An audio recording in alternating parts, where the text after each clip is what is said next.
Exercise 5.4 का ये रहा 36वां प्रश्न।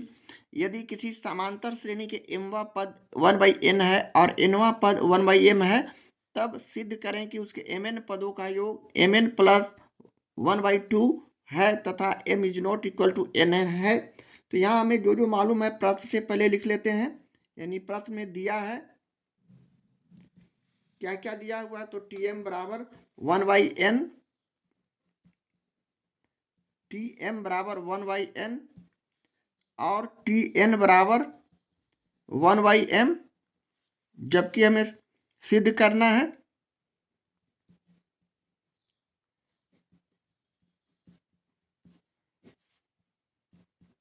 करना है कि s mn बराबर mn प्लस 1/2। इस तरह का हमारे पास कंडीशन है प्रश्न से। अब हम क्योंकि tm बराबर 1/n प्रश्न से लेते हैं और इसे इस तरह लिखते हैं, यानी a plus m-1 into d equal to 1/n, और इसे समीकरण फर्स्ट मानते हैं। इसी तरह हम tn बराबर 1/m को भी लिख सकते हैं, यानी a plus n-1 into D बराबर 1/m, इसे समीकरण सेकंड मानते हैं। अब हम समीकरण फर्स्ट और सेकंड को एक दूसरे से घटाते हैं,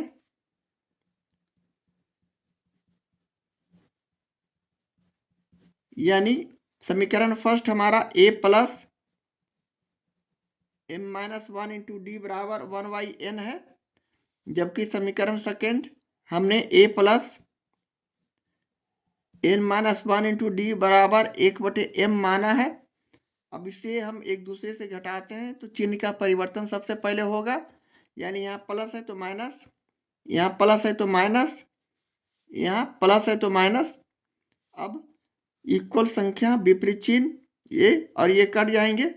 इस तरह हमारा रिजल्ट हम यहाँ इस तरह से लिख सकते हैं, यानी m-1 इंटू डी, और ये माइनस यहाँ चला गया तो minus n-1 into d equal to, इसे हम इस तरह लिख सकते हैं 1/n माइनस 1/m, 1/n ये वाला और 1/m ये, जो कि माइनस में हो जाएंगे इसलिए कि माइनस यहाँ है। इस तरह का संख्या आने के बाद हम पुनः अपने कैलकुलेशन को इसमें से d कॉमन लेते हैं, तो हमारे पास संख्या m-1 और माइनस n+1 हो जाएंगे, इसलिए कि ब्रैकेट के बाहर माइनस है, अंदर का चिन्ह चेंज कर देंगे तो ये +1 हो जाएंगे। इसी तरह यहाँ हम n और m का एलसीएम निकालते हैं, यानी mn हमारा लघुत्तम समावर्तक हो जाएगा। n को n से भाग किए तो m बचा, m को 1 से गुना किए तो m, इसी तरह m को mn से भाग किए तो m कट जाएंगे, n बचेंगे, n को 1 से गुना करेंगे n, इस तरह m-n।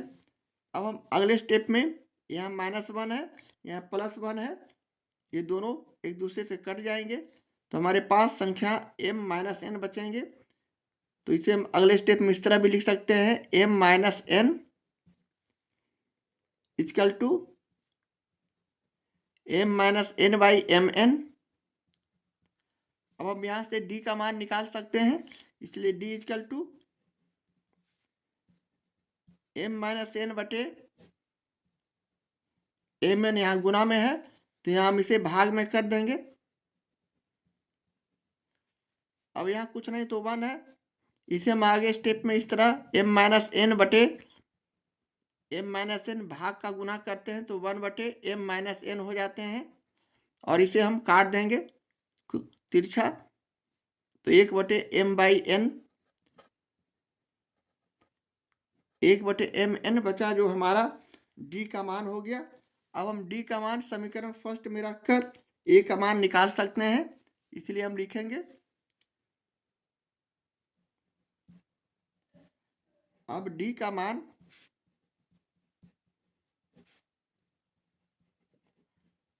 समीकरण फर्स्ट में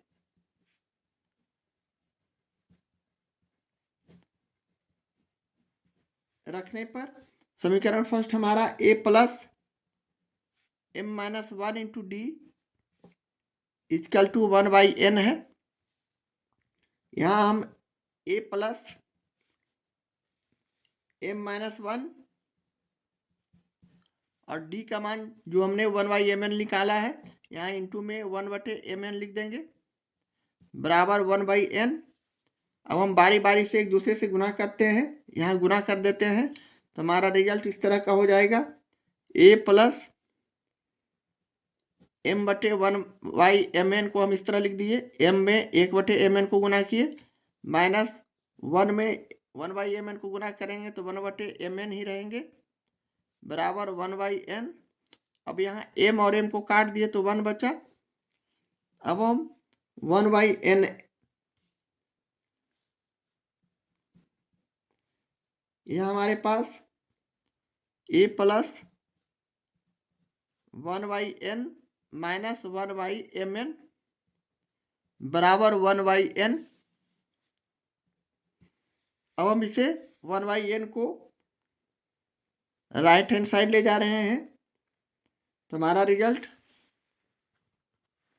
हम यहाँ a और माइनस mn लिखे बराबर प्लस 1/n को राइट हैंड साइड ले जा रहे हैं तो 1/n माइनस 1/n हो जाएंगे और यहाँ दोनों कट जाएंगे तो 0, इसलिए अब यहाँ हम a माइनस 1/mn बराबर 0 लिख सकते हैं। इसलिए a का मान यहाँ से हम लोग प्लस 1/mn हो जाएंगे, राइट हैंड साइड लाने पर प्लस 1/mn। अब हम यहाँ से अपने कैलकुलेशन को सिद्ध करने पर ले चलते हैं, यानी हमें सिद्ध करना है SMN बराबर mn प्लस 1/2। तो हम लेफ्ट हैंड साइड वाले संख्या को लिखते हैं, यानी SMN। अब हम SMN का मान निकालते हैं, यानी n/2 तो mn/2 2a 2 इंटू a का मान यहाँ हमने 1/mn निकाला है, a का मान 1/mn प्लस n माइनस 1 यानी n का मान mn और माइनस 1। इसी तरह अगले स्टेप में d का मान हमने 1/mn निकाला है। इस तरह का संख्या हमें मालूम हो रहा है। अब हम यहाँ से mn/2 लिखे और इसे 2/mn किए, प्लस बारी बारी से हम इसमें गुना करते हैं तो हमारा संख्या mn में 1/mn से गुना करेंगे तो हमें इस तरह लिखना होगा माइनस 1/mn। इस तरह संख्या आने के बाद अब हम इसे यहाँ कैलकुलेशन में mn को काट दिए तो हमारे पास संख्या बच गया mn/2 और दूसरी तरफ संख्या बच गया 2 mn में से 1 mn चला गया तो हमारे पास संख्या बचा 1 mn, यानी हम इसे इस तरह भी लिख सकते हैं 1/mn। और इसे अगले स्टेप में हम इसे हल करते हैं तो हम इसे गुना के रूप में इस तरह लिख सकते हैं बारी बारी से गुना करने पर, या फिर इसे यहाँ 2/mn में से 1 mn चला गया तो 1/mn बचा, लेकिन प्लस देकर 1 हम यहाँ लिखेंगे, 1 छूट गया था। अब हम बारी बारी से एक दूसरे में गुना करते हैं या फिर इसे जोड़ घटाव करते हैं तो हमारा रिजल्ट इस तरह का होगा, यानी mn यहाँ हम इस अगले स्टेप में mn/2 और गुने 1/ यहाँ बारी बारी से गुना करते हैं mn/2 गुने 1/mn और प्लस mn/2। इस तरह का संख्या है। अब हम एक दूसरे से यहाँ काट देते हैं mn को, तो हमारे पास संख्या बच गया 1 + mn/2, या फिर इसे सजाकर हम इस तरह भी लिख सकते हैं mn + 1/2। एलसीएम निकालेंगे तो यहाँ हमें कुछ नहीं तो 1 है, 2 एलसीएम निकाले और इसे सजाकर हम उलट कर इस तरह लिख दिए mn + 1, जो कि हमारा राइट हैंड साइड है। और यही हमें प्रूव करना था, साबित करना था। इस तरह हम प्रश्न 36 के प्रश्न का सॉल्यूशन करते हैं। यहाँ हमने 2 लिख दिया है, यहाँ 2 होगा, 1 लिख दिया था 2 होगा। ये करेक्शन थोड़ा सा कर लें। अब हमारा कैलकुलेशन सही है।